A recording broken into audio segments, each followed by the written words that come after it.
C'est un zoo complètement barré. Un lion se gratte debout comme un humain. Un gamin le voit. Le lion se remet à 4 pattes en vitesse. Et le gamin se fait gronder par sa mère. De l'autre côté, le paresseux est sur son téléphone. Le directeur Taezo voit ça et intervient direct. Il arrive sur place et gère. Quand des visiteurs balancent des cailloux au gorille, il s'interpose illico. Le gorille hors de lui s'apprête à riposter. Taezo lui lance un ordre. Et le gorille lâche les pierres. L'ours polaire se prépare à piquer une tête dans le bassin.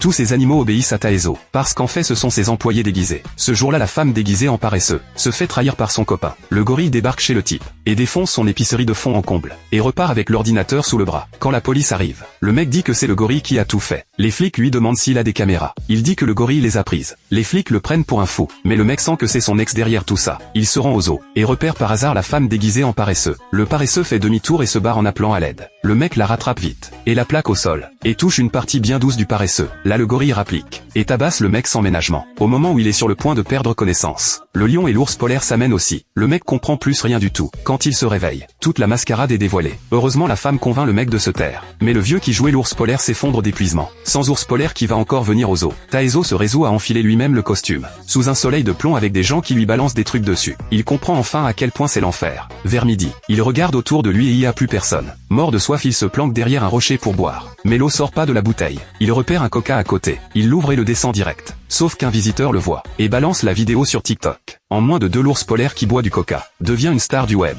Mais le patron veut vendre le zoo. Taezo comprend pas. À peine ils ont tout mis en place et il veut vendre. En fait, une riche héritière a flashé sur le terrain. Elle veut racheter pour en faire un complexe hôtelier. Le patron a racheté le zoo avant elle exprès, pour le remettre sur pied, et le lui revendre bien plus cher. Taezo est dépité. Du coup, il distribue des tracts autour du zoo, disant que la riche veut démolir le zoo de force. La riche pète un câble contre le patron, et dit qu'elle achète pas tant que le problème est pas réglé. À ce moment-là, le mec d'avant retrouve le patron, et lui raconte toute l'histoire des employés déguisés. Le patron décide d'aller voir lui-même. Il repère vite que la girafe c'est un accessoire, et fonce furieux dans l'enclos de l'ours polaire, pour démasquer tout le monde devant les visiteurs. Sauf que cette fois c'est un vrai ours polaire. L'ours le plaque au sol direct. Dans ce moment critique, Taezo enfile le costume pour attirer l'ours. Les employés en profitent pour sortir le patron. Mais l'ours se fixe sur Taezo, et il frôle la mort de très près. Il s'en sort de justesse à la dernière seconde. Et toute l'histoire des faux animaux éclate au grand jour. En voyant ses collègues abattus, Taezo va trouver la riche seule, et lui propose de transformer l'endroit en parc animalier sauvage. Bien plus rentable qu'un complexe hôtelier. Et il s'engage à tout gérer pour garantir les bénéfices. La riche écoute et accepte contre toute attente. Les animaux ont enfin un environnement qui leur convient. Et les employés gardent leur boulot.